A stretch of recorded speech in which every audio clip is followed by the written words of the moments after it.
Hello and welcome to Screams from the Center, the show where I hope to provide you with information on topics I find interesting and give my perspective on them. In this episode, Jill Stein will not be President of the United States. Now, it comes to no surprise that Jill Stein is talked about in a lot of the circles that I frequent in, because I tend to associate with people who were Bernie-crats, that sort of thing. Most of my close friends and people that I've done media stuff with are Bernie fans. I consider myself a Bernie-crat. So why am I not supporting Jill Stein, who, at least by her speeches and rhetoric, is the logical choice for any Bernie-crat to vote for?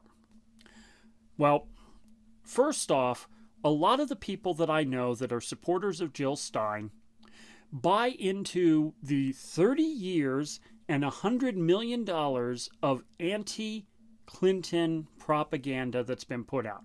Now, whether or not she's guilty of something that she did and got off, to be honest, I don't really care. The fact of the matter is she was not convicted on anything as of yet, and it's October 11th, 2016. So the problem that I have is she's not convicted of anything. So this is all speculation, accusation, and rumor mill.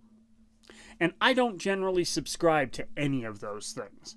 So I can't say that I would support Jill Stein over, say, Hillary Clinton.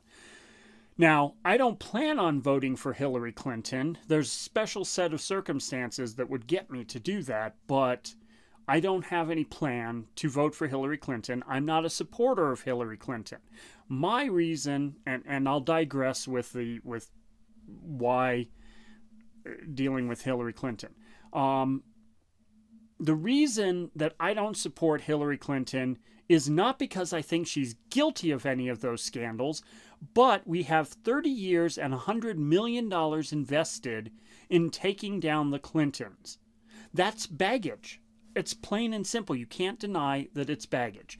It means that if she does get elected president and it's a majority House Republican and or majority Senate Republican, or at least a filibuster-capable Republican minority, we're looking at a hostile presidency just like we've had with President Barack Obama. So that's my biggest reason for not supporting her. I don't think she's going to get us into World War III. I don't think any of those things. So, that being said, again, since I don't support Hillary Clinton, why am I not supporting Jill Stein, who is a logical choice? Well, it's mostly because she has no qualifications. She is only one smidgen of a step ahead of Donald Trump on qualifications. She has held a position, an elected position. This was in Lexington, Massachusetts. It's a town meeting style government. She was elected to the town meeting seat in Precinct 2 of Lexington, Massachusetts in March of 2005. She finished first of 16 candidates running for 7 seats. She received 539 votes. That's 20.6% of the electorate. She was reelected in 2008, finishing second of 13 vying for 8 seats. This is her record of government, period. Other than her record of being a politician. So let's go over that. And this is my main case against Jill Stein, is that she's a career candidate. So, she ran for governor in 2002 of Massachusetts. She finished third place out of a field of 5 candidates. She received 76,530 votes, or 3.5% of the electorate. So you can see where that swing was. Democrat, Republican, and then third party, which she was third party. In 2004, and you'll note a pattern here, in 2004, she ran for Massachusetts House of Representatives. She ran for the 9th Middlesex District, which included parts of Waltham and Lexington. She received 3,911 votes. That was 21.3%. And she lost in a three-way race, losing to the incumbent. In 2006, she ran for Massachusetts Secretary of the Commonwealth. This is sort of like the Secretary of State in most other states. This was a two-way race with a three-term incumbent, Democrat Bill Glavin. She received 18% of the votes. Two-way race. That means her and Bill were running, and she only got 18% of the vote. This is in Massachusetts, one of the most liberal states in the Union. In 2010, she again runs for governor. Her running mate was Richard Purcell. He was a surgical clerk. She opened her campaign office in Boston. She received 32,816 votes. That's 1.4%. 1.4%. So even in her home state, she cannot win an election. So by that basis alone of her being a career politician, I can't see where she would garner enough support to do anything for the presidential election. But in 2012, she ran for president. So let's see how she did. Stein received 469,501 votes. That's 0.4%. She did receive 1% or more in 3 states. That's Maine, Oregon, and Alaska. Again, I tell you, she didn't even do that in her own state of Massachusetts. How can you sit there and say someone is viable if they can't carry their own state, or if they can't even put 1% on the board? So just on her political career, she's a profound failure. So now she's running right now for president in 2016. Now, she's got great policy approaches, but unfortunately, and this is a dead end for me, she has proven herself to be at least tacitly anti-science. She made this remark about Wi-Fi in schools, how we should allow schools to monitor and measure Wi-Fi. Basically, in a question and answer, she voiced her concerns about Wi-Fi in schools, saying, I quote, we should not be subjecting kids' brains especially to that. And we don't follow the issue in our country. But in Europe, where they do, they have good precautions about wireless. Maybe not good enough, It's very hard to study this stuff. We make guinea pigs out of whole populations, then we discover how many die. Now, according to the World Health Organization, which you can say is a conspiracy, I don't really care, but they have scientific evidence to back this up, that there are no adverse health effects from exposure to Wi-Fi. See, there's different types of radiation. There's ionizing and non-ionizing radiation. And what I mean by radiation is light is radiation. To see me, you are perceiving radiation. You're receiving radiation. It's bouncing on me right now.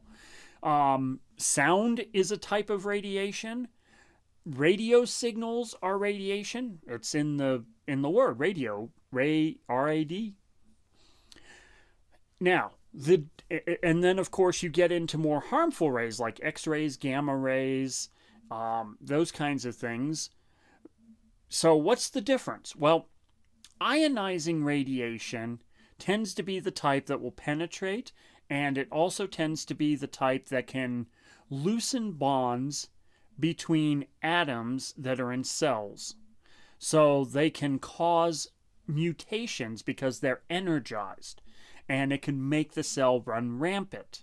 And that's how you get cancer. That's how you would get cancer from exposure to radiation, is that enough particles of ionizing radiation will adversely affect the electric fields between the atoms and the molecules in your body and cause damage to the cells. Non-ionizing radiation, while the particles could still do damage, it is a order of magnitude lower in chances, particularly depending on the wavelengths. You need pretty small wavelengths of non-ionizing radiation to even come close to damaging a cell in your body. And quite frankly, Wi-Fi, Bluetooth, cellular signals, most of the things that we have around our house that emit non-ionizing radiation do not have enough energy or the proper wavelength to cause damage. So I know I spent a lot of time on that, and I apologize. I am doing this off the cuff. Now, she's also said stuff odd about vaccines. So looking over this stuff, and again, I'm doing this off the fly, so, I'm kind of reading these things off, so I apologize for looking around. But she's also alluded to the idea of being anti-vax. She says she's not. She denies this. She's got a press release that her followers, will pop out and throw at you constantly.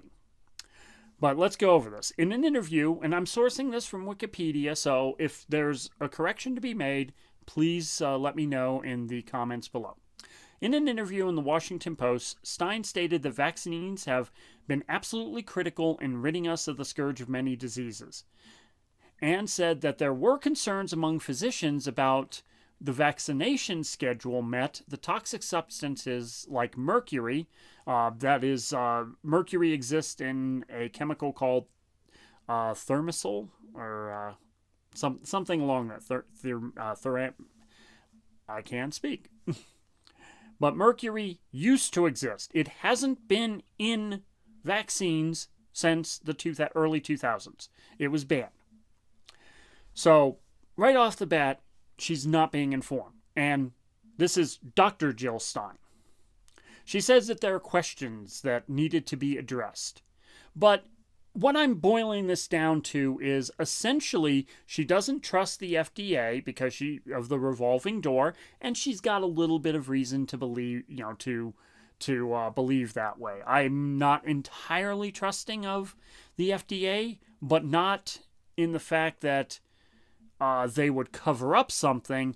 I just think that they are so overwhelmed with these things that there's no way they can do it. So some stuff gets sped up a little too fast. But mostly her position seems to be, I don't trust corporations. They do no good. I'm anti-corporation.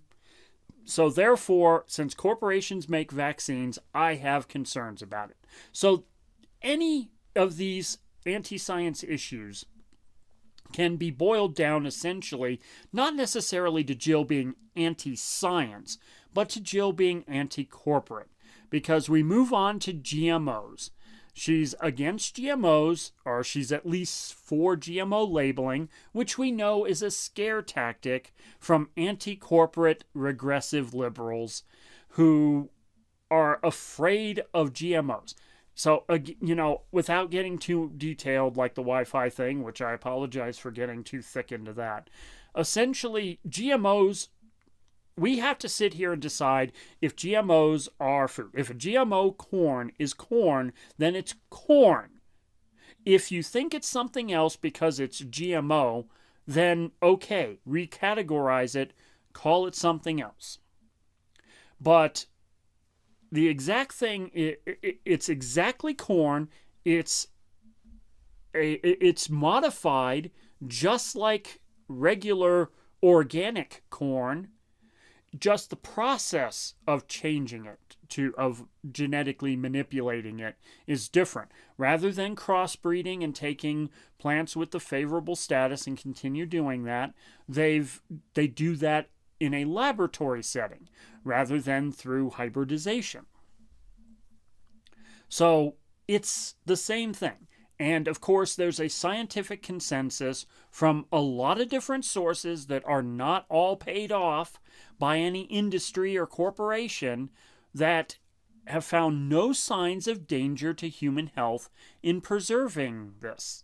There are no signs of danger to human health. So Jill's wrong on that. She's also said that homeopathy is okay. And there's just nothing to back that up. She also holds some social justice warrior positions that I think glare over the real problems just to assign a pretty label to it, like structural racism, those kinds of things. So her anti-science views definitely are a turnoff to me. Once we get to I think she's naive in her foreign policy. Again, I don't want to go into too many specifics because I don't want this to be 3 hours long.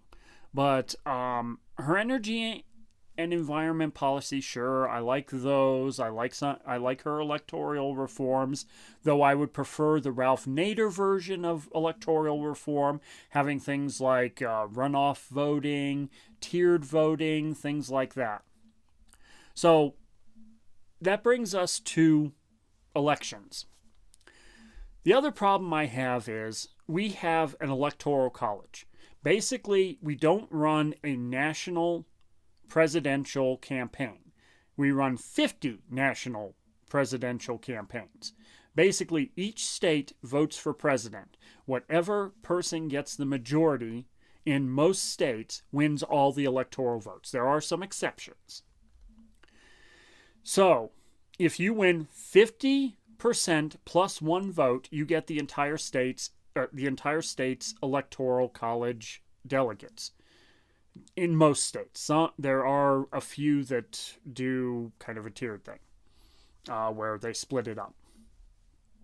So that means you have to win enough states to get you to 270 votes.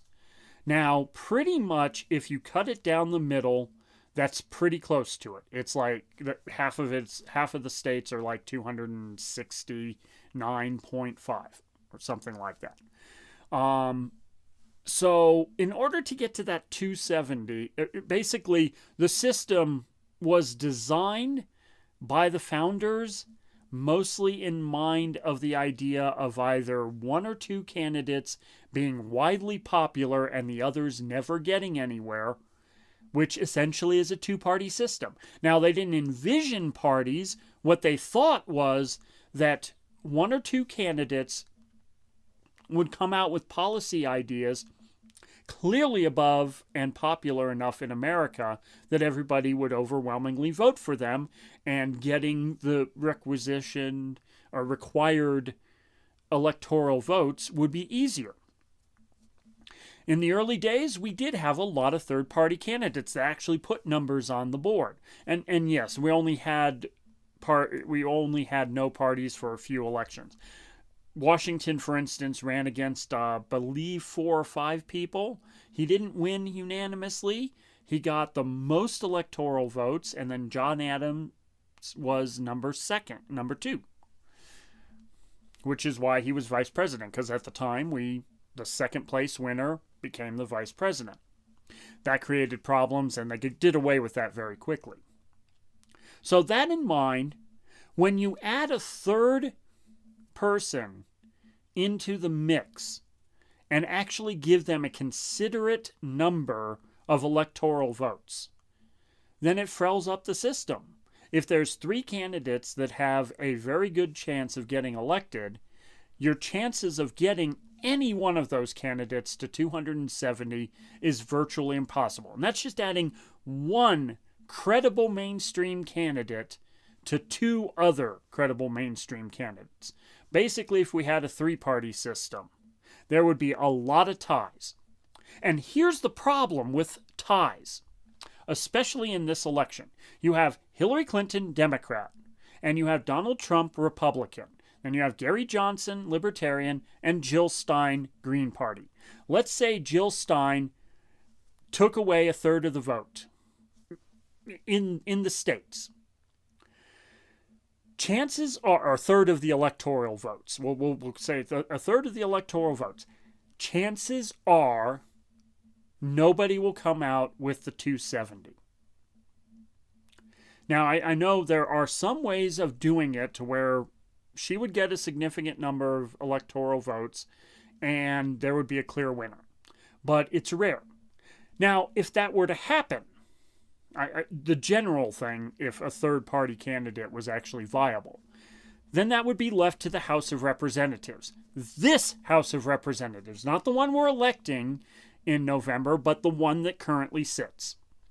The one that's majority Republican, the one that's headed by Paul Ryan.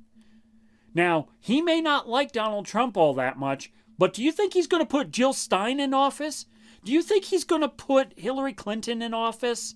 No, we're going to have President Trump if a third-party candidate ever got viable, or if a third-party candidate knocked enough votes from key states to swing the Electoral College.